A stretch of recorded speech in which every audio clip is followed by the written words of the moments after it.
So hello body builders, welcome to fitness blog by टाइनो एम। Okay, तो आज बात कर लेते हैं बॉडी बिल्डिंग की रिगार्डिंग। वैसे तो रोज़ ही बॉडी बिल्डिंग की रिगार्डिंग बात करते हैं, बट आज बॉडी बिल्डिंग की रिगार्डिंग बात कर लेते हैं स्पेशली फॉर बिगनर्स। मैं ज़्यादातर बिगनर्स के लिए वीडियोस बनाता हूँ कि कैसे बॉडी डेवलप करें, कैसे बॉडी का साइज़ इंक्रीज़ करें। सबसे पहले जो स्पेशल बात आती है वो बॉडी स्ट्रक्चर पे आती है आपकी, कि आपका बॉडी स्ट्रक्चर स्ट्रॉन्ग हो, आपका मेटाबॉलिज्म स्ट्रॉन्ग हो, आपका डाइजेशन सिस्टम जो है वो स्ट्रॉन्ग हो। अब वो स्ट्रॉन्ग कैसे होगा? मैक्सिमम क्वेश्चंस यही होते हैं कि भाई स्ट्रॉन्ग कैसे बनाया जाए उसको। तो उस चीज़ को स्ट्रॉन्ग बनाने के लिए स्टार्ट टेकिंग मल्टीविटामिन्स। मल्टीविटामिन्स क्या करेंगी? They will increase your metabolism and they will increase your strength power. तो सबसे पहले आप जंप मत करो डायरेक्टली सप्लीमेंट्स पे कि आप देख लिया कि बहुत ज़्यादा फेमस हो रहा है क्रिएटिन, बहुत ज़्यादा फेमस हो रहा है प्रोटीन के क्रिएटिन लो साइज़ इंक्रीज़ होगा, प्रोटीन लो साइज़ इंक्रीज़ होगा। स्टेप बाय स्टेप लो, सब कुछ यूज़ करो। I prefer to you guys कि use everything you can use. जो भी आपके माइंड में आ रहा है, जो भी समझ आ रहा है। साइड इफ़ेक्ट्स होते हैं काफ़ी चीज़ों के, but don't go to side effect. अगर आप बॉडी बिल्डिंग फील्ड में हो, आप एक अच्छा बॉडी स्ट्रक्चर चाहते हो, तो इतना साइड इफ़ेक्ट्स के उसमें मत जाओ कि इस चीज़ से ये नुकसान है, इस चीज़ से ये नुकसान है, इस चीज़ से। अगर नुकसान देखते रहोगे तो बेनिफिट कभी नहीं ले पाओगे, कभी नहीं। हर चीज़ का कुछ ना कुछ नुकसान होता है, but if you use in limits और इन कंट्रोल, लाइक किसी भी चीज़ को, किसी भी लाइक आप उसको एक फॉर्म में लो थोड़ा सा कि इस हिसाब से लेना है, इस इतनी डोजिंग लेनी है, तो हर चीज़ बेनिफिशियल है। अगर उसको ओवर डोजिंग लो, ओवर टेकिंग करो उसको, तो वो बेकार है आपके लिए। हर चीज़ बेकार है। लाइक अगर आप स्लीपिंग पिल्स भी ले रहे हो, आप कभी 1 ले रहे हो, 2 ले रहे हो, तो वो आपकी हिसाब से जितना है वो सही है। बट अगर आप ज़्यादा ले रहे हो, स्लीपिंग पिल्स जो नॉर्मल होती हैं, डॉक्टर आपको दे देता है कभी कभार कि लो जी ये खाओ अगर आपको नींद नहीं आ रही, या फिर नज़ला ज़ुकाम है तो उसमें कभी कभार स्लीपिंग पिल ऐड कर देता है ताकि रिलैक्स मिले। बट अगर कोई स्लीपिंग पिल आप एक्स्ट्रा डोजिंग में ले लो या ज़्यादा डोज ले लो, तो वो आपके लिए हार्मफुल होती है। सेम सप्लीमेंट्स का भी होता है। सप्लीमेंट्स में क्या होता है कि अगर आप लिमिट में ले रहे हो सप्लीमेंट, तो आपके लिए बहुत बेनिफिशियल है। अगर आप कुछ रॉ नहीं खा रहे, कुछ ले ही नहीं रहे, सिर्फ सप्लीमेंट ले रहे हो, भर भर के सप्लीमेंट ले रहे हो, तो कहीं ना कहीं भाई वो क्या पाउडर है, कहीं ना कहीं नुकसान देगा वो। अगर आप ओवर डोजिंग कर रहे हो तो कहीं ना कहीं नुकसान देगा। लो, बहुत अच्छी चीज़ है। Creatine, protein, weight gainer, mass gainer, और आपका BCAA, EAA, जितने भी प्रोडक्ट हैं, जितने भी इनफैक्ट एस्ट्रॉइड्स, जितने भी जो भी हैं, सब अगर बनाए गए हैं कहीं ना कहीं वो बेनिफिशियल है। बट अगर उनकी डोजिंग ओवर ले रहे हो आप, या आपकी बॉडी इतनी अच्छी बनी हुई नहीं है, आपकी बॉडी उस चीज़ को झेल नहीं पाए, तो बेकार है आपके लिए। लाइक आप बिगिनर्स हो, आपको जिम ज्वाइन करे हुए 2 दिन हुए हैं और आप वेट गेनर, मास गेनर ले रहे हो, वो भी भर भर के ले रहे हो। लाइक दिन में 3 स्कूप ले रहे हो। किसी ने बोल दिया कि भाई सुबह शाम पियो, और इवनिंग में मॉर्निंग में ऐसे ऐसे करके 3-4 स्कूप लो, आपका वेट जल्दी गेन होगा। गलत है भाई, ओवर डोजिंग गलत है। अगर हाँ आप mass gainer, weight gainer, protein ले रहे हो, बट 1 स्कूप दिन का ले रहे हो, फिर आपने उसको इंक्रीज़ कर दिया, कम से कम आपने लाइक उसको 2 मंथ्स यूज़ किया या 3 मंथ्स यूज़ किया, उसके बाद आपने उसकी डोजिंग बढ़ा दी। 1 सुबह ले रहे हो, 1 शाम ले रहे हो, धीरे धीरे लो, धीरे धीरे इंक्रीज़ करो। अगर लाइक आप वेट मार रहे हो चेस्ट पे, आप 10-10 की प्लेटें लगा के वेट मारते हो, और कोई बंदा आपको डायरेक्टली उस पे एक तरफ 50 किलो, एक तरफ 50 किलो, 100 किलो पड़वा दे, क्या होगा?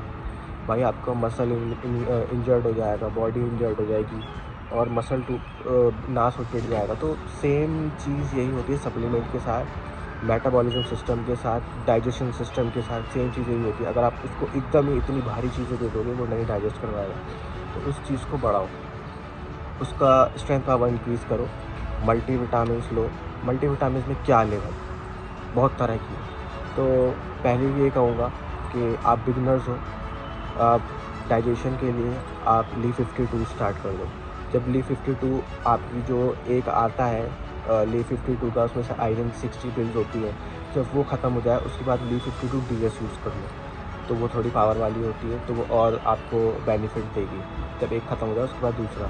फिर बीकाडेक्सामेन होती है, वो मल्टीविटामिन्स आती है। मल्टीविटामिन्स में क्या है, काफ़ी सारी तरीके की मल्टीविटामिन्स आती हैं, ये बट कुछ महंगी भी होती हैं, कुछ सस्ती भी होती है। अब इनमें डिफरेंस क्या होता है कि भाई एक मल्टीविटामिन्स आ रही है तो महंगी है, एक मल्टीविटामिन्स आ रही है तो सस्ती है, मतलब दोनों मल्टीविटामिन्स है।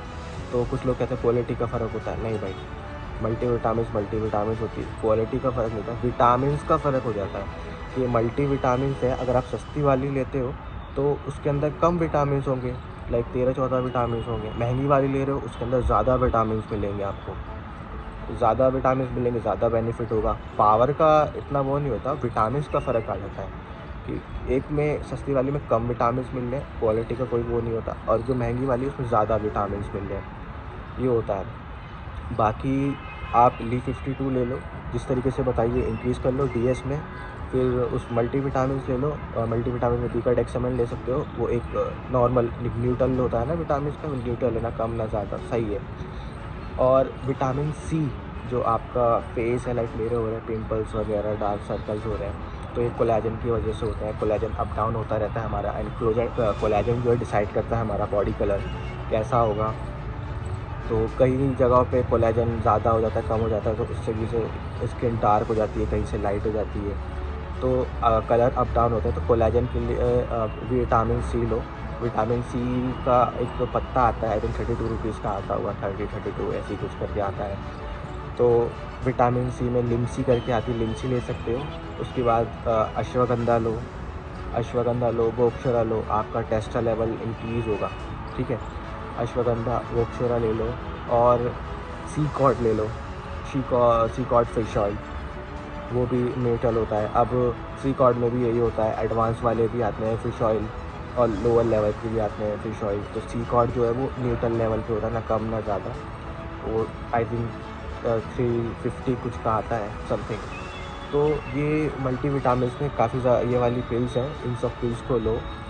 और ये मत सोचो यार इतनी सारी पिल्स हैं क्या होगा, घर में पेरेंट्स क्या करेंगे। भाई मल्टीविटामिन्स है, नॉर्मल है, बेसिक है, कोई इनके साइड इफ़ेक्ट्स नहीं है, आप नॉर्मली एक-एक यूज़ कर सकते हो। अब इसका क्वेश्चन होगा कि भाई लेनी कैसे है?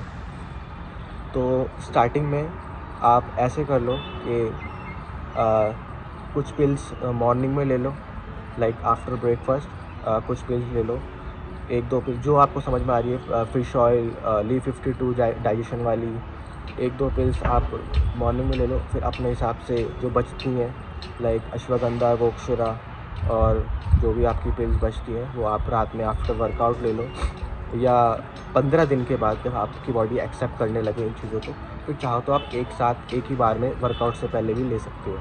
तो इतना भी कोई बड़ा हैक्टिक नहीं है कि एक गोली ऐसे लेनी है, फिर उसके बाद इतना कोई साइड इफ़ेक्ट्स नहीं है इसका, और रेगुलर बेसिस पे लेनी है।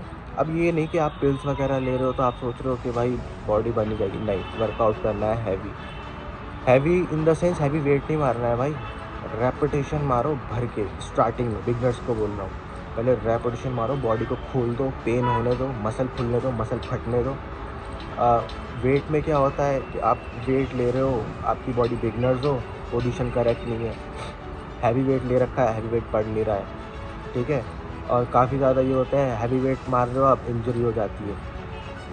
लाइट वेट में क्या होगा, पहला आप पोजीशन करेक्ट कर सकते हो, दूसरा हैवी वेट नहीं होगा तो आपको इंजरी के चांसेस बहुत कम है, तीसरा हैवी वेट नहीं होगा, पोजीशन करेक्ट कर लोगे, और हैवी वेट नहीं होगा तो आपको ज़्यादा हेल्प वगैरह की ज़रूरत नहीं है, लाइक वो आदम पीछे 2 बंदे आ जाओ, या भाई ये इतना वेट पड़वाओ, उतना वेट पड़वाओ, तो इन चीज़ों के चांसेस कम होंगे। और रेपिटेशन मारोगे आप तो आपका बॉडी जो है ना खुलेगा। अब लाइट वेट का मतलब इतना नहीं कि मतलब आपकी स्ट्रेंथ पावर है कि आप एक तरफ 10 किलो लगा के, एक तरफ 10 किलो लगा के स्क्वाट कर सकते हो, मगर आप फिर भी उससे लाइट कर रहे हो। तो इतना लाइट करने की कोई ज़रूरत नहीं है, लाइक आपने पेंसिल पकड़ ली, उससे 1000 रैप मारोगे तब भी फ़र्क नहीं आने वाला। हाँ, उसी जगह पे अगर आप स्ट्रेंथ पावर है, 5 किलो का डंबल आपके लिए लाइट वेट है, उससे आप 15-20 रेपिटेशन मार रहे हो, और 20वें रैप के ऊपर आपका जो है पेन होना स्टार्ट हो जाता है कि भाई अब नहीं लग रहा, वो है आपकी कैटेगरी के हिसाब से आपका लाइट वेट। तो इस तरीके के वेट चूज़ करो, और अपनी जो बॉडी की पावर है इंक्रीज़ करो, मल्टीविटामिन्स खाओ, मल्टीविटामिन्स लेना स्टार्ट करो, मल्टीविटामिन्स बेनिफिशियल होती हैं। और आपका मेटाबॉलिज्म फास्ट करेगी। उसके बाद आपका फूड डाइजेशन फास्ट होगा, तो जल्दी फूड डाइजेस्ट होगा, जल्दी बॉडी को लगेगा और बॉडी के सोर्स जो है वो बढ़ेंगे। लाइक ऐसा नहीं होगा कि वो सब कुछ आपका जो मल्टीविटामिन्स वगैरह जितना भी खाना आप खा रहे हो उसके प्रोटीन आयरन वगैरह सब वेस्ट में जा रहे हैं, ऐसा नहीं होगा। मल्टीविटामिन्स खाओगे तो आपका मेटाबॉलिज्म फास्ट होगा, जो बॉडी की कंज्यूमिंग कैपेसिटी है वो बढ़ जाएगी, वो कंज्यूम जल्दी जल्दी करेगी बॉडी और जल्दी जल्दी आपके मसल को लगेगा। उसके बाद क्रिएटिन वगैरह के बारे में वीडियो बनाएंगे अभी हम। अभी के लिए इतना बहुत है। Thank you so much. Blog by Dino M.